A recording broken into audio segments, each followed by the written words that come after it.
Falando nisso, eu não ajustei o negócio de followers. Eu tenho que colocar o GIF certinho. Bom, mas a questão não é essa. Aqui, hoje, nós estamos a falar de um outro assunto, um assunto que me pegou muito. Assim, eu estava preparado para falar sobre uma outra questão. Eu queria falar sobre um aspecto, sobre o domínio, sobre a perspectiva de domínio, sobre como nós vemos como eu posso dizer, como nós nos vemos como ser humano, como seres humanos, a nossa relação, a relação de domínio, como é que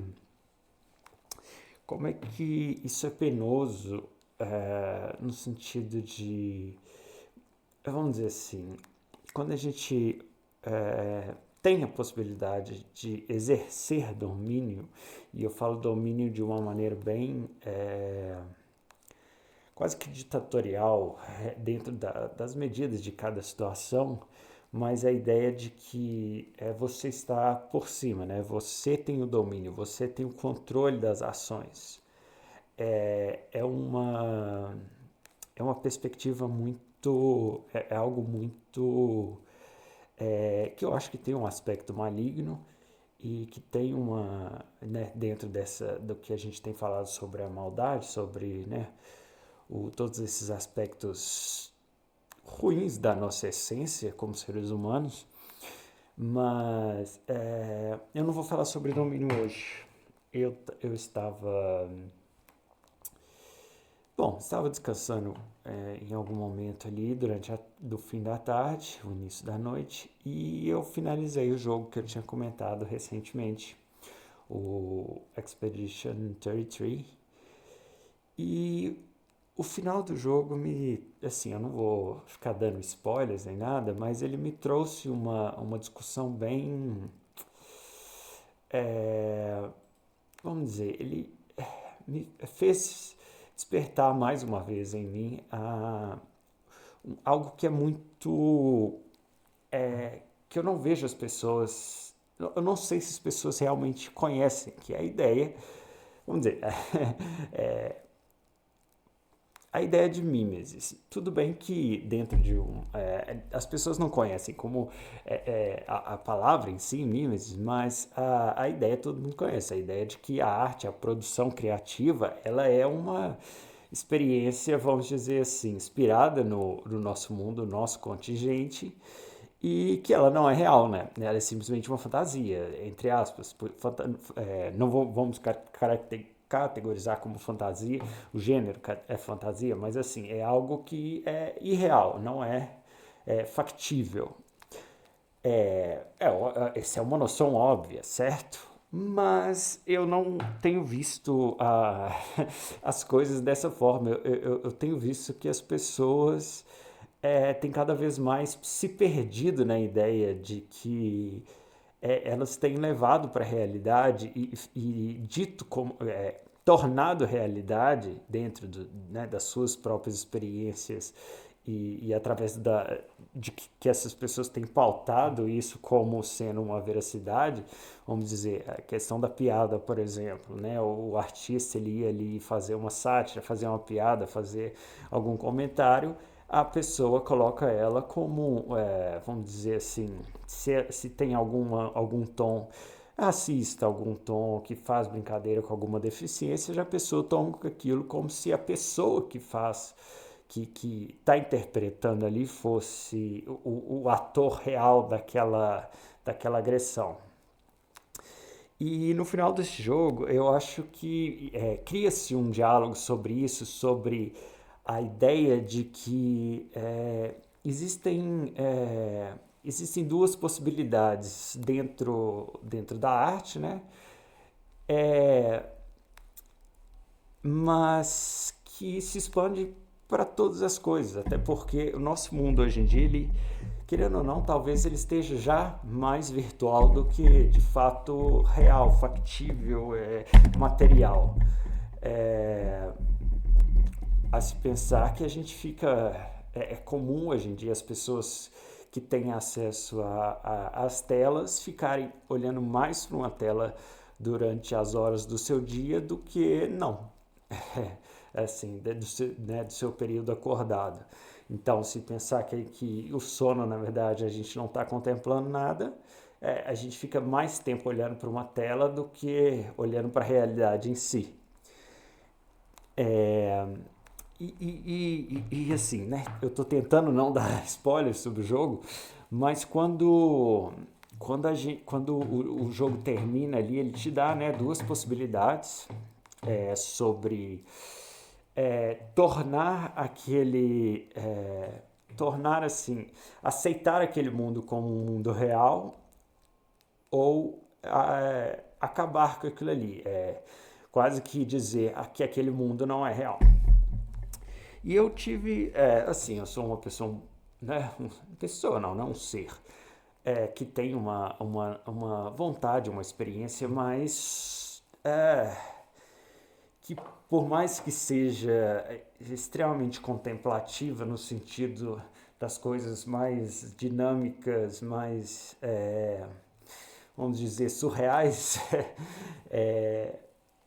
eu acredito muito que tudo, na verdade, tem uma perspectiva centrada no ser humano e na sua experiência de vida, né? Cada um com a sua, mas que tem certos elementos que são conjuntos e que a gente pode discutir e falar sobre as nossas experiências pessoais, mas dentro de um contexto social, de um contexto político, de um contexto de conjunto, né?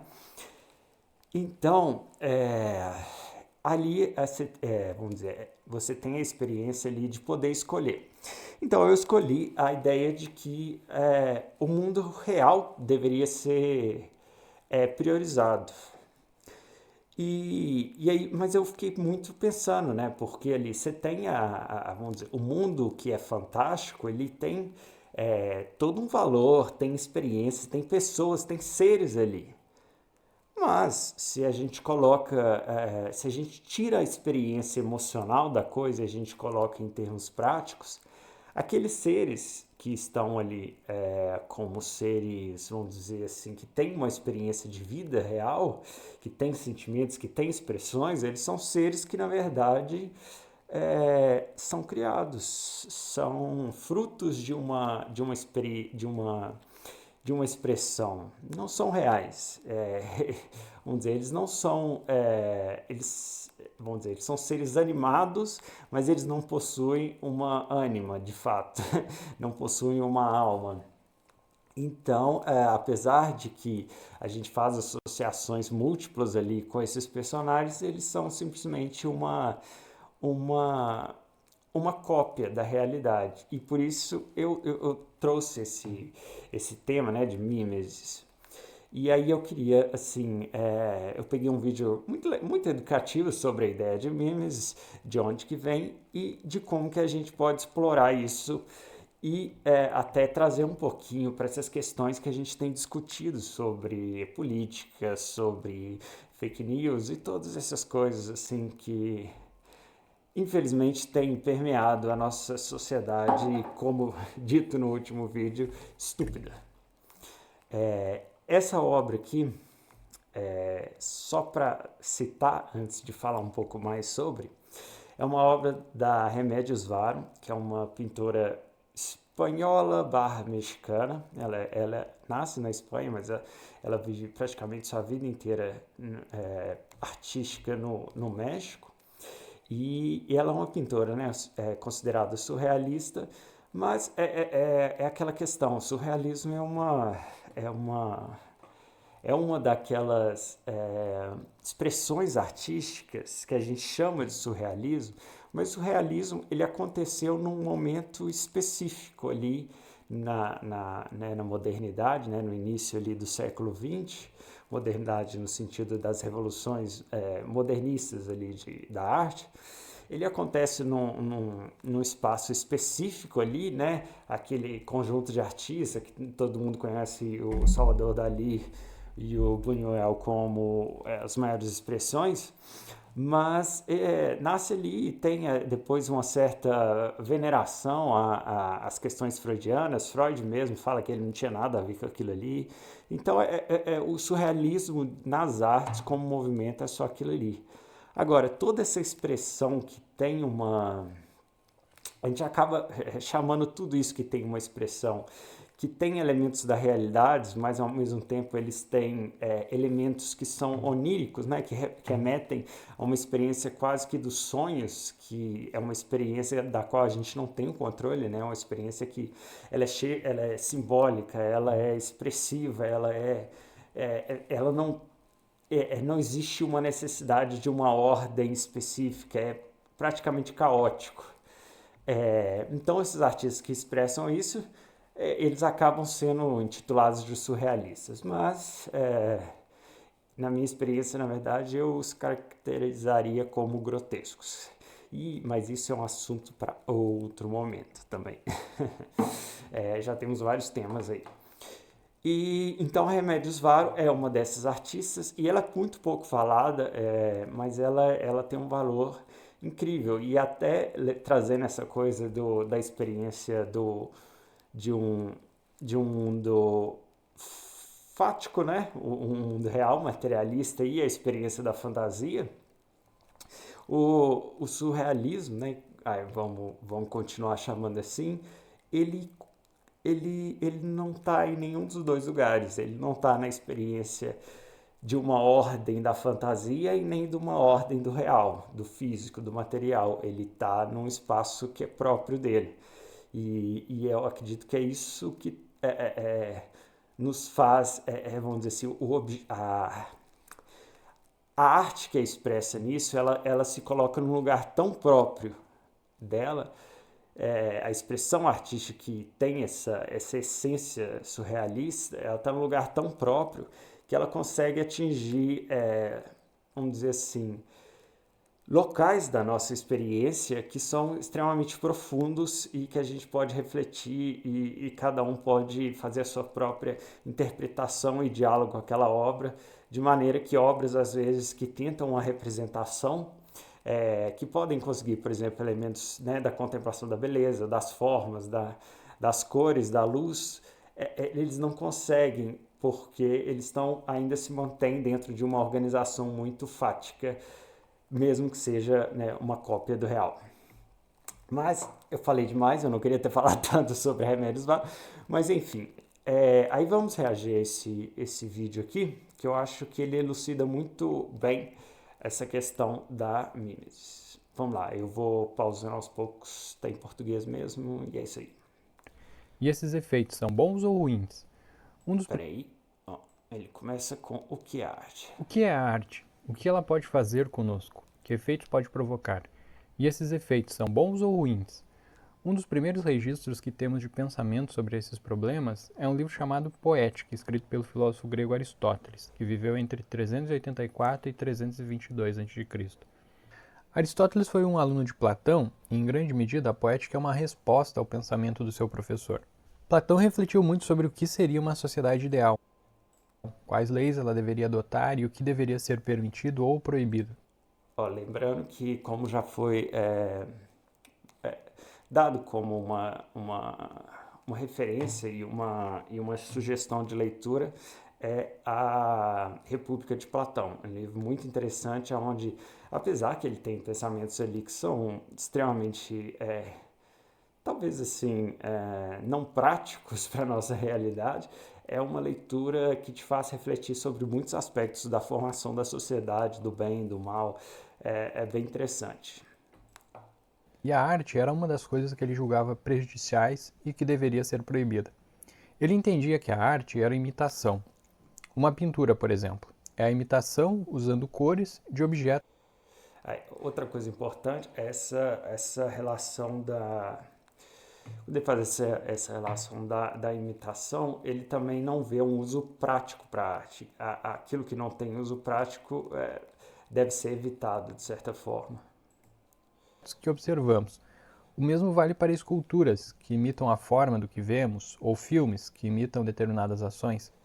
O problema disso é que, Para o Platão, conhecer significa conhecer as ideias das coisas. Por exemplo, a ideia de cachorro, não um cachorro em particular. Cachorros não passam de imitações da ideia. Isso que ele está falando é a ideia de, né, que as ideias, vamos dizer, as coisas existem primeiro no mundo das ideias, a priori no mundo das ideias, depois que elas vêm a ser. Então, como ele vai falar aí, a arte é uma imitação da imitação, que é uma imitação daquilo que está no mundo das ideias. E o mundo das ideias para Platão é uma coisa anterior, é uma coisa metafísica, um ambiente do qual nós extraímos tudo. A realidade em si, todos os pensamentos, tudo aquilo que existe. De cachorro. Portanto, a arte, nas palavras de Platão, é a imitação da imitação e está 3 vezes distante da verdade, pois ela imita coisas particulares, não as ideias das coisas. Como, para ele, a verdade é o valor fundamental, a arte, na medida em que não se preocupa com a verdade, não tem valor. Aristóteles parte do mesmo ponto de Platão. A gente tem que entender assim, que o ponto dos gregos ali, de Platão ali, da filosofia em si grega, ela queria dar uma lógica para as coisas, ela queria solucionar, de certa forma, o problema da existência através de uma organização racional. Aceita que a arte é imitação, o que em grego se chama mimesis, mas não é uma imitação qualquer. Ele escreveu o seguinte: o ofício do poeta não é descrever coisas realmente acontecidas, mas as que podem, em dadas circunstâncias, acontecer, isto é, coisas que são possíveis segundo as leis da verossimilhança e da necessidade. Ou seja, o poeta não imita acontecimentos reais, mas o que poderia acontecer de acordo com as leis da verossimilhança e da necessidade. Por exemplo, num filme, ao representar um personagem com um temperamento explosivo em uma situação de conflito, é verossímil ou até necessário que a cena se encerre com uma briga. Por isso, Aristóteles também afirma que a poesia tende a representar o universal. Ao vermos o filme... Essa questão é muito importante, a questão da representação, da realidade vivida, né? Da realidade dos indivíduos. Não estamos aprendendo sobre o comportamento do personagem específico, mas sobre o ser humano em geral. Pode até ocorrer de nos identificarmos com o personagem e pensar que, na mesma situação, acabaríamos agindo da mesma forma. Assim, ao vermos um filme, não estamos apenas nos divertindo com imitações de imitações, como pensava Platão, mas aprendendo sobre a natureza das ações humanas. Na poética, Aristóteles analisa 2 formas de arte muito importantes na Grécia Antiga. A tragédia. De novo, aquela questão do querer dar sentido às coisas, né? Vamos dizer, ele está pegando ali a poética e ele está colocando, ele está dando a função para aquela obra criativa ali, a função de ensinar, né? Ensinar questões morais, questões sobre os vícios, que é algo que a gente vai falar mais na sequência. A tragédia e a comédia. Infelizmente, seu texto sobre a comédia se perdeu, de modo que só nos restou o que ele escreveu sobre a tragédia. Ao explicar o que é uma tragédia, Aristóteles escreve: tragédia é a imitação de uma ação elevada e completa, dotada de tensão, numa linguagem embelezada por formas diferentes em cada uma de suas partes, que se serve da ação e não da narração, e que por meio da compaixão e do temor provoca a catarse de tais paixões. Catarse aí, vamos dizer assim, a gente pode ter algumas interpretações sobre isso, porque a gente às vezes coloca catarse, né, essa palavra, como sendo aquela experiência hipersensorial e coisa e tal, mas talvez com um pouco desse sentido aí também, mas também a catarse como um entendimento mais profundo sobre as coisas. Há vários elementos nessa definição que poderíamos analisar com mais calma. No entanto, o que mais nos interessa neste momento é a parte final. A tragédia se serve da ação para, por meio da compaixão e do temor, provocar a catarse de tais paixões. Vamos ver um exemplo de tragédia e como ela provoca temor e compaixão. Édipo Rei é uma tragédia grega escrita em 427 a.C. por Sófocles. Aristóteles a considerou em sua... Essa daí mesmo, o mito de Édipo tá aí, viu? Quem quiser ler, Poética é eu o nunca li, mas eu pretendo. exemplo mais perfeito de uma tragédia. A história começa com Édipo, o rei de Tebas, enviando seu cunhado ao oráculo de Delfos para pedir conselhos sobre uma praga que assola a cidade. E assim descobre que a praga é uma punição divina porque o assassino do antigo rei da cidade, Laios, nunca foi pego. Para tentar descobrir quem é o assassino, Édipo pede ajuda para o poeta cego Tiresias, mas ele se recusa a dizer quem é o responsável pela morte de Laios. Ao invés disso, sugere que Édipo abandone a busca pelo assassino. Mas Édipo reage mal ao pedido e acusa Tiresias de ter provocado a morte de Laios. E assim o poeta se vê obrigado a revelar que o assassino, na verdade, é o próprio Édipo. Ao fim de uma acalorada discussão, Tiresias vai embora, murmurando sombriamente que quando o assassino for descoberto, saberá que é um cidadão nativo de Tebas, irmão e pai de seus próprios filhos, e filho e marido de sua própria mãe. Para reconfortar Édipo, Jocasta, sua esposa e ex-mulher do rei assassinado, diz para não se preocupar com oráculos. Como prova, conta de uma profecia segundo a qual Laio seria morto pelo seu próprio filho. Mas o que aconteceu foi que ele foi morto por bandidos em uma encruzilhada a caminho de Delfos. A menção dessa encruzilhada faz com que Édipo peça mais detalhes. Ele pergunta Só colocar um adendo que não tem nada a ver, mas quer dizer, tem a ver, mas vai ser uma certa aproximação forçada minha. Na arte a gente vê muito assim, algo sobre uma espécie de uma espiritualidade da arte ou uma certa, vamos dizer, um aspecto profético da arte, alguma coisa nesse sentido. Quando eu era mais novo, milênios atrás, eu pensava, né, gostava muito de ter a visão mais metafísica do sentido da proposta da arte, mas no fim das contas, e até na percepção do que é de fato o artista, que ele é um reprodutor da experiência do contexto, da experiência do entendimento de mundo, apesar que ele tem uma visão muito própria e muito, vamos dizer, uma visão de quem vê por fora, vamos dizer assim, a, a, o artista ele tem a facilidade de entender, reconhecer e reproduzir muito daquilo que a gente chama, né, do Zeitgeist, que é essa expressão em alemão que fala do espírito do tempo. Espírito no sentido, não no sentido metafísico da coisa, mas espírito no sentido das coisas que ocorrem. Opa! Das coisas que estão, vamos dizer assim, ocorrendo no momento, vamos dizer assim, os movimentos políticos, os movimentos culturais, os movimentos que, de certa forma, representam todos os acontecimentos do nosso momento. Esse espírito do tempo, ele fala sobre... até essa palavra espírito fica meio... dá uma sensação de algo... quase que sublime, quase que além da nossa compreensão normal, e porque de fato ele está além da compreensão, mas é algo que nos influencia, né? Então talvez aí porque a questão do espírito do tempo. E o artista e a arte tem essa capacidade racional, né, vamos dizer assim, consciente ou inconsciente, né, as duas coisas trabalhando ao mesmo tempo, de trabalhar com o Zeitgeist dentro da sua proposta e é algo que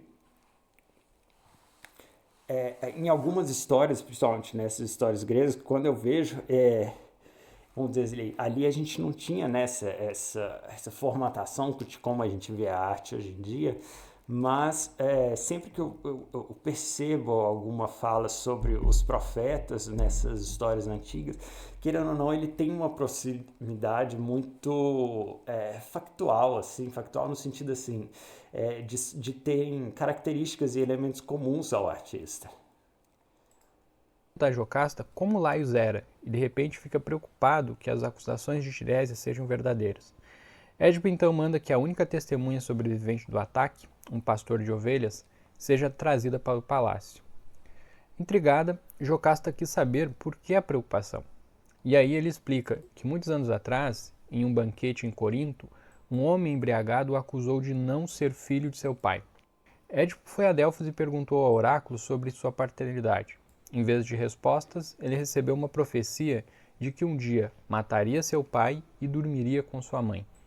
Ao ver isso, ele resolveu deixar Corinto e nunca mais voltar. Enquanto viajava, ele veio para a mesma encruzilhada onde Lais foi morto e encontrou uma carruagem que tentou expulsá-lo da estrada. Uma discussão se seguiu e Édipo matou os viajantes, incluindo um homem que bate com a descrição de Jocasta de Lais. Édipo tem esperança, no entanto, porque a história é que Lais foi assassinado por vários ladrões. Se o pastor confirmar que Lais foi atacado por muitos homens, então não é Édipo o assassino. Com o desenrolar da história, descobrimos que as profecias estavam corretas. Laios foi morto por Édipo, seu filho, que em seguida se casou com sua mãe, Jocasta. A gente fica brincando disso, mas vai ver sobre os sonhos de Jung, por exemplo, ou alguns trabalhos que foram feitos naquela época falando de uma certa premonição das guerras. É muito interessante na arte a gente ver que ela fala do seu tempo antes que as outras pessoas tenham consciência. Então, não é que a arte ela está à frente do seu tempo, ela está falando do seu tempo, mas as pessoas só a entendem no momento, as pessoas comuns entendem no momento futuro. Agora, existem muitos casos de uma certa premonição e uma antecipação da arte. Querendo ou não, vamos dizer assim, é uma expressão do próprio inconsciente chegando vamos dizer assim, uma certa... equalizando tudo aquilo ali e tirando respostas, né? Dando respostas para uma mente que está ativa e pensando nas questões. Então, quando a gente vê, por exemplo, as falas de Jung sobre a Primeira Guerra Mundial, ele teve sonhos onde ele via mares de sangue e coisa e tal, é bem interessante. Jung era um psicanalista, né?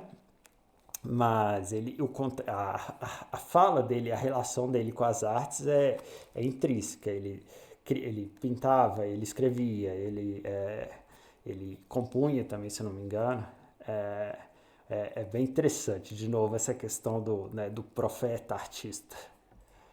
Voltando agora à definição de tragédia de Aristóteles, podemos entender melhor o que é o temor e a compaixão que essas obras despertam. Quanto ao temor, ele afirma: é uma aflição ou perturbação resultante de se imaginar que suceda uma desgraça destrutiva ou dolorosa e que esses acontecimentos não pareçam distantes, mais próximos e imediatos. É essa aflição que sentimos desde o início da história de Édipo. Logo que a trama começa a se desenrolar, suspeitamos que Édipo matou Laios e se casou com a própria mãe. Conforme novos fatos surgem, essa suspeita vai se confirmando, mas permanece. Olha, esse aspecto que ele está falando é um aspecto que, na verdade, a análise da obra feita lá atrás. Essa questão dessa relação emocional, vamos dizer assim, daquilo que o autor ele escreve ou reproduz e que nos atinge, é algo extremamente importante no ponto de vista daquilo que eu quero trazer com essa ideia de memes e com aquilo que as pessoas não estão reconhecendo, tendo dificuldade de separar entre o que é real e o que vamos dizer, do mundo da criação, vamos dizer assim. Essa conexão sentimental é algo muito importante nesse sentido, mas vamos continuar o vídeo. Essa possibilidade de que haja outra explicação. Quando finalmente toda a verdade se revela, já não sentimos temor, mas compaixão de Édipo. Aristóteles escreve: daqueles que são atingidos pela desgraça, sem o merecer, devemos compartilhar a pena e ter compaixão, É o que sentimos da desgraça de Édipo. Ao descobrirmos que seu destino se realizou, que matou o próprio pai e se casou com a mãe, sofremos com seu sofrimento. Sentimos, com menor intensidade, o que sentiríamos se vivêssemos essa experiência. O resultado de tudo isso é a catarse dessas emoções. Catarse é uma palavra grega traduzida por purificação ou purgação. Ela era usada em diferentes contextos. Na medicina antiga, por exemplo, essa purificação era feita pelos médicos através de vômito, suor, sangria e outros métodos. Através disso, o organismo era desintoxicado para recuperar a saúde. Então a tragédia e outras formas de arte, por Aristóteles, também fazem essa purificação ou limpeza. Mas ao contrário do corpo, elas limpam as emoções. Depois de experimentar o temor e a compaixão no teatro, o espectador é libertado do seu peso, sai aliviado. Por analogia com a medicina, podemos pensar que na alma ou mente humana também existem emoções que são prejudiciais, seja por sua presença ou quantidade. Pense numa pessoa excessivamente amedrontada ou que se compadece com tudo que vê. Tal pessoa, ao passar pela catarse da tragédia, fará uma limpeza nessas emoções e poderá viver e agir melhor. Ele acaba muito de uma vez assim. Bom, mas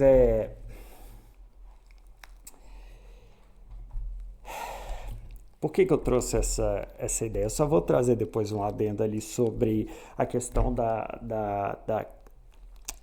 não exatamente da comédia, mas da sátira, que vale a pena a recomendação. Mas depois a gente ver esse vídeo, eu acho que já é interessante da gente comentar um pouquinho. Por que eu estava falando da questão emocional? Da mesma forma como a gente estava vendo ali, sobre a relação que a gente faz num estado de pena, num estado de compaixão ali mesmo com o indivíduo, né? O indivíduo da história.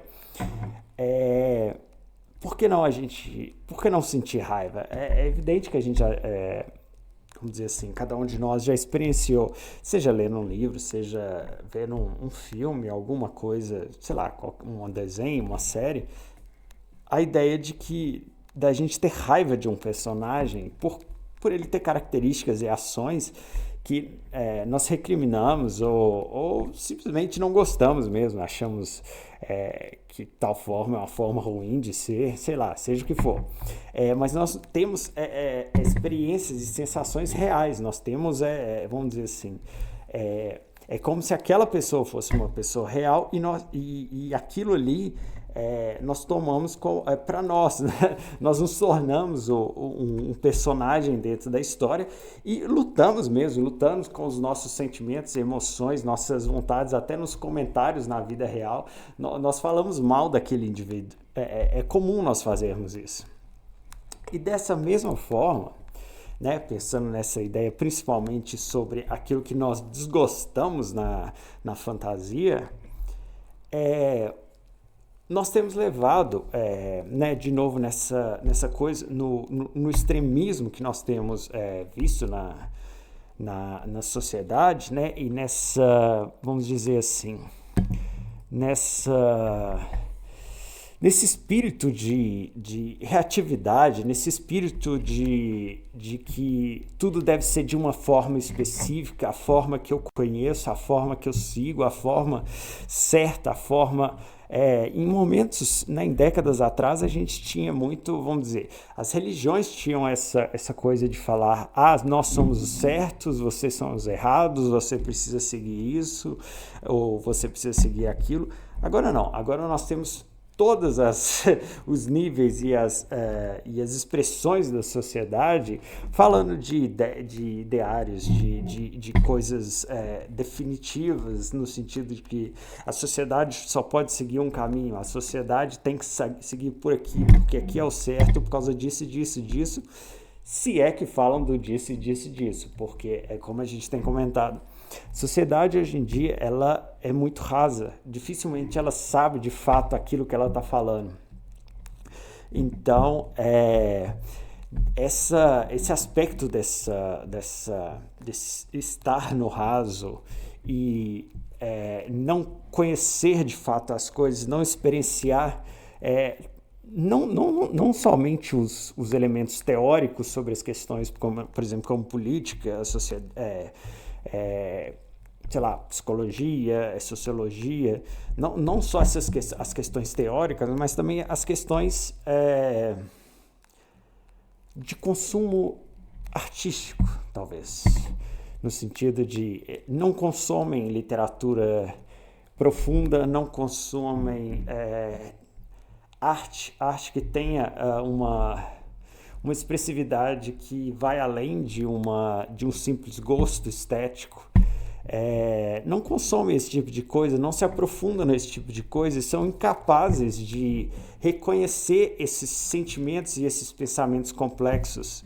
As pessoas não estão se capacitando na dinâmica da complexidade dos indivíduos. E, como a gente viu ali sobre a tragédia, sobre aquela história ali, é uma tragédia extremamente complexa. Ela te ensina ela ensina sobre o indivíduo em tantos níveis, em tantas perspectivas, que é extremamente, vamos dizer assim, importante e frutífero à sociedade que estude uma história daquela, como a de Édipo, né? Então, quando eu vejo, pegar essa ideia da mimesis, da cópia, mas trazer ela no sentido de que as pessoas elas estão de fato confundindo aquilo que é fantasia no sentido de aquilo é um ideal, aquilo é uma proposta, aquilo é algo que, vamos dizer, vamos só fazer mais um adendo aqui.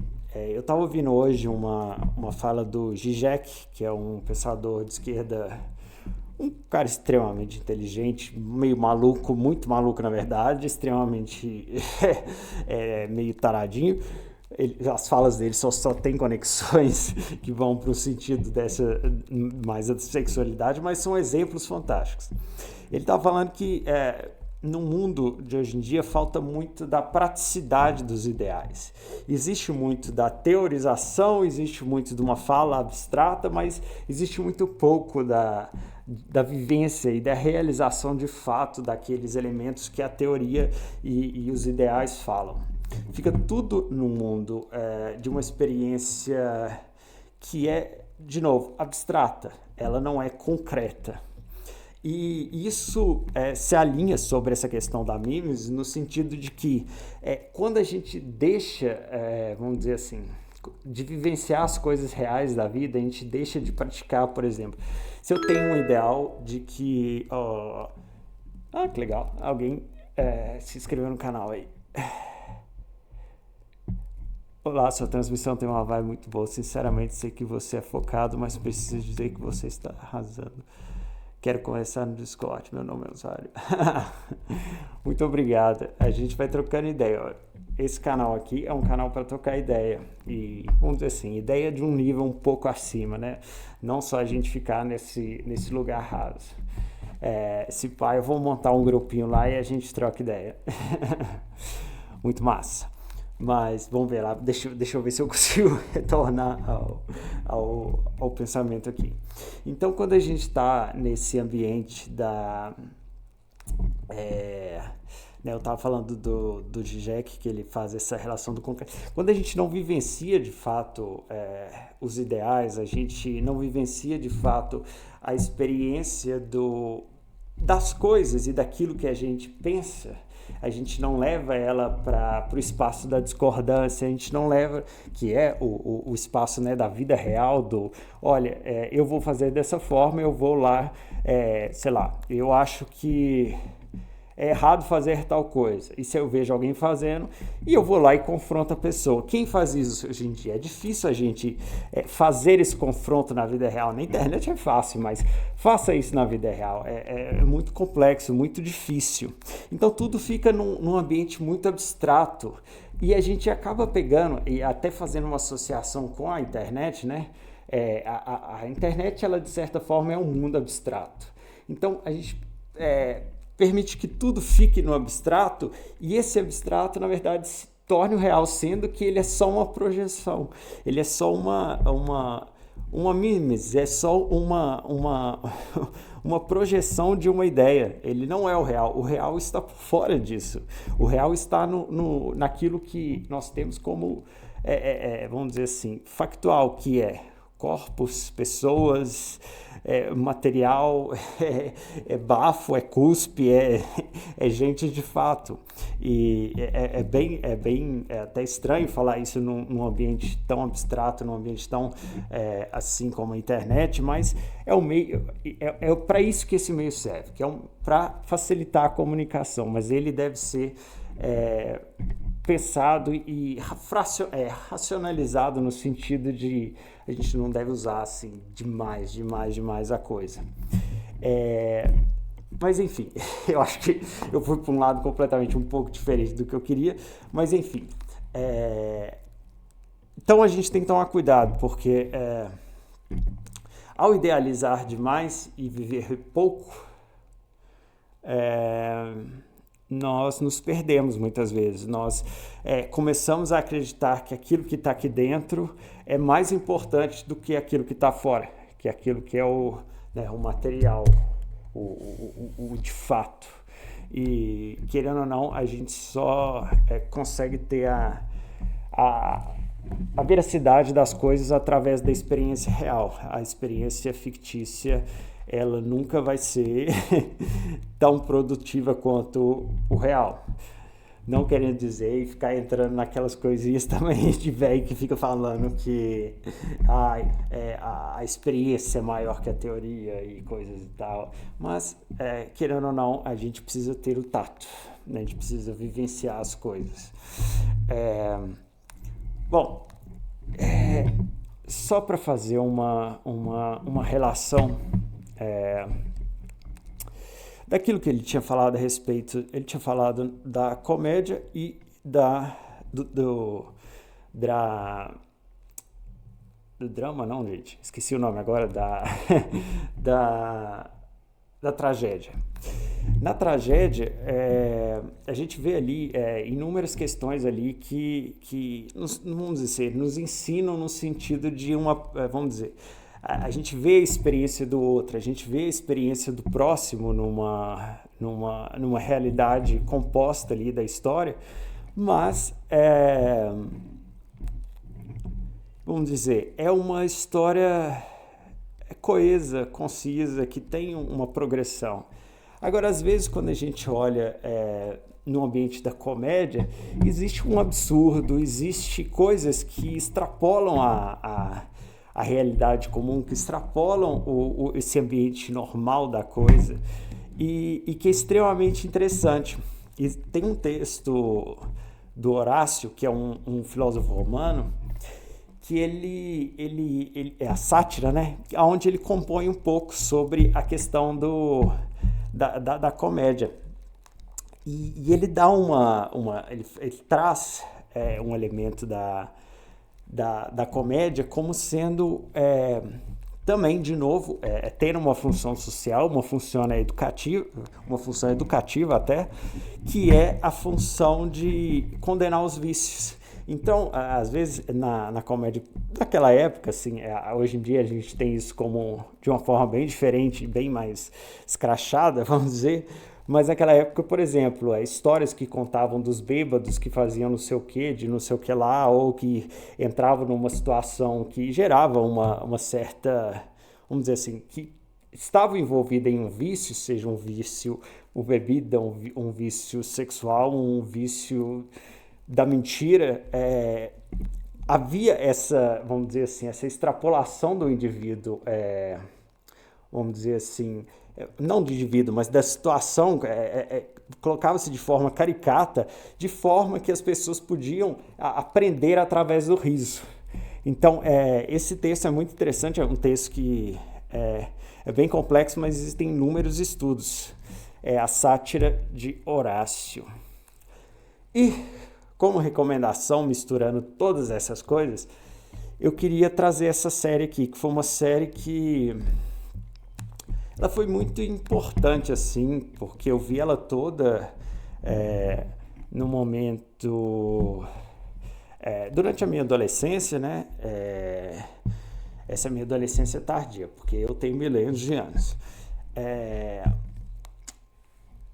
E é o Wilfred. O Wilfred é uma série que poucos conhecem, eu ouço muito pouco falar, vendo pessoas falarem sobre ela, mas é uma série que fala sobre a esquizofrenia.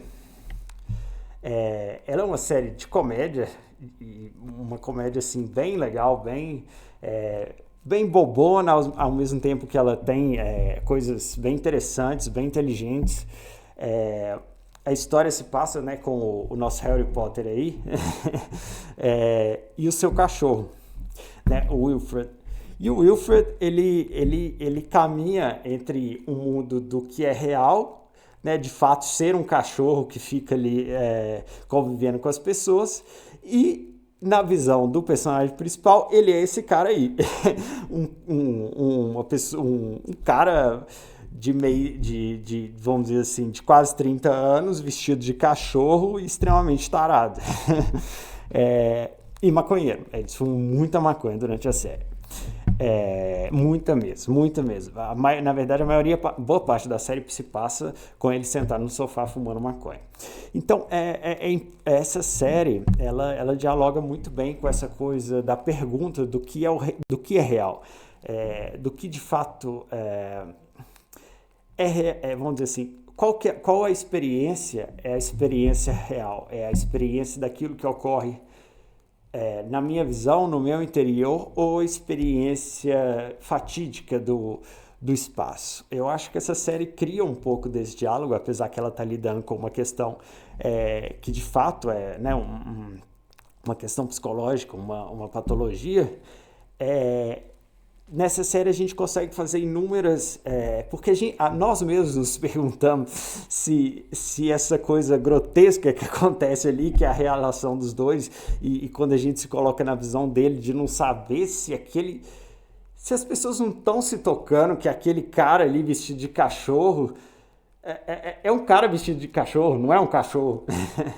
Então a gente entra nesse diálogo e nessa confusão também. É uma série muito interessante, que vale muito a pena ver. E é isso.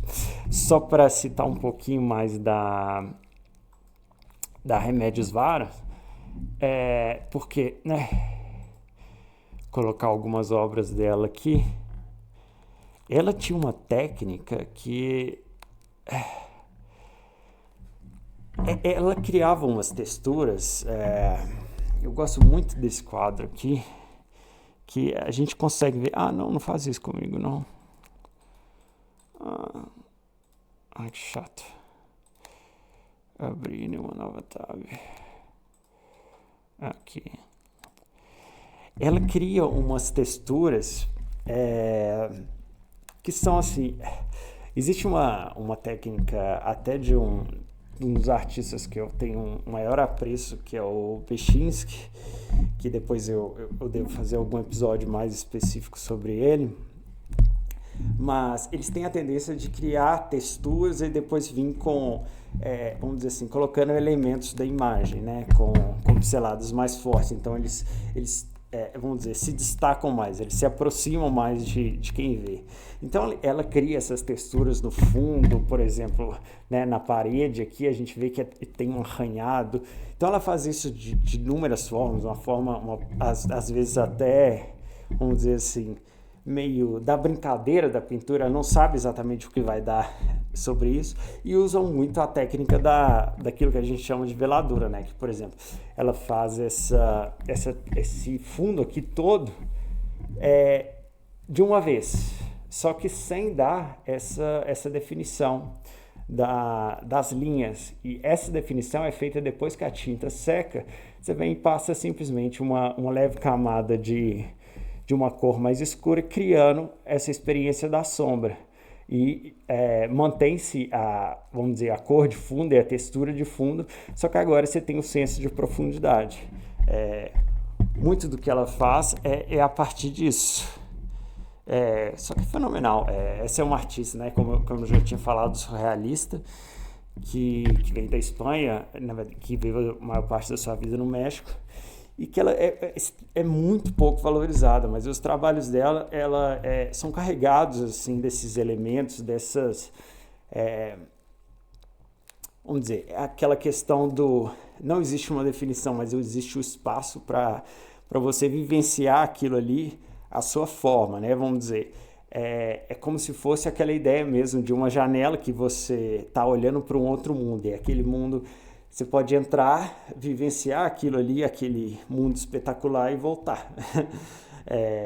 Obviamente, esse tipo de experiência é uma experiência que vai entrar na questão da catarse, como foi citado sobre a tragédia, mas também é uma experiência que você só vai conseguir quando você tiver uma certa, como eu posso dizer, uma pessoa da qual ela não está habituada a experienciar esse tipo de conteúdo, né? Que é um conteúdo de profundidade humana mesmo, profundidade de experiência de vida, ela...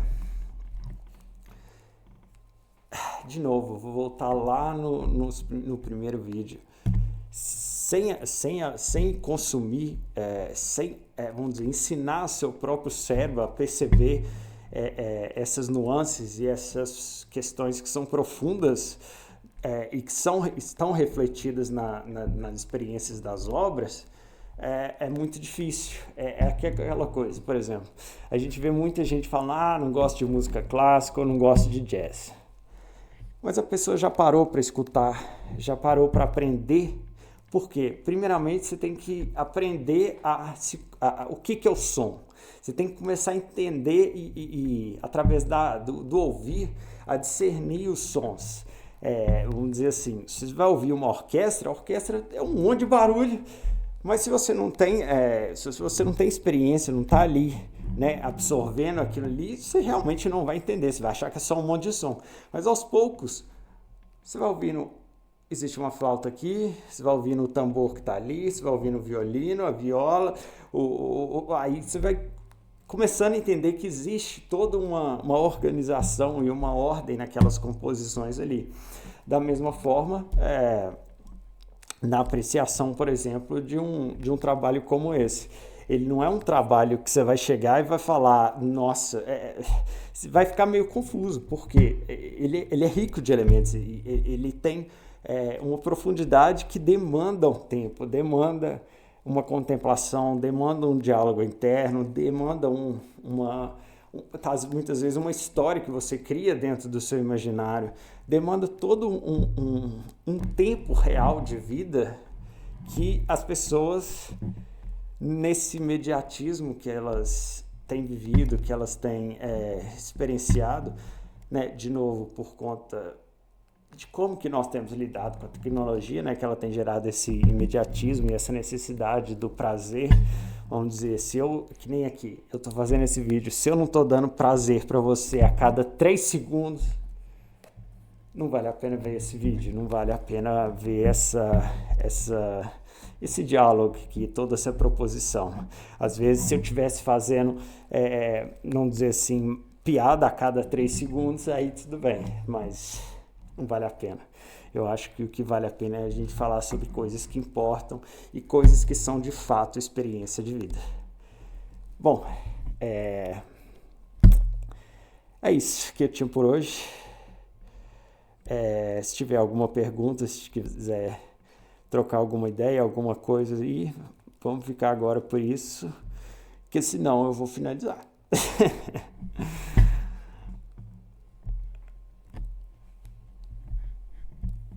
Alguma fala, pergunta,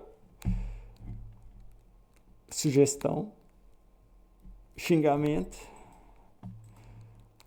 Não? Nada? Não? Me diga, conte-nos. Sem sugestão, sem xingamento, sem perguntinha. Bom, se não tem pergunta, eu vou ficar por aqui. No mais é isso. Uma boa noite a todos e beijundas a todos.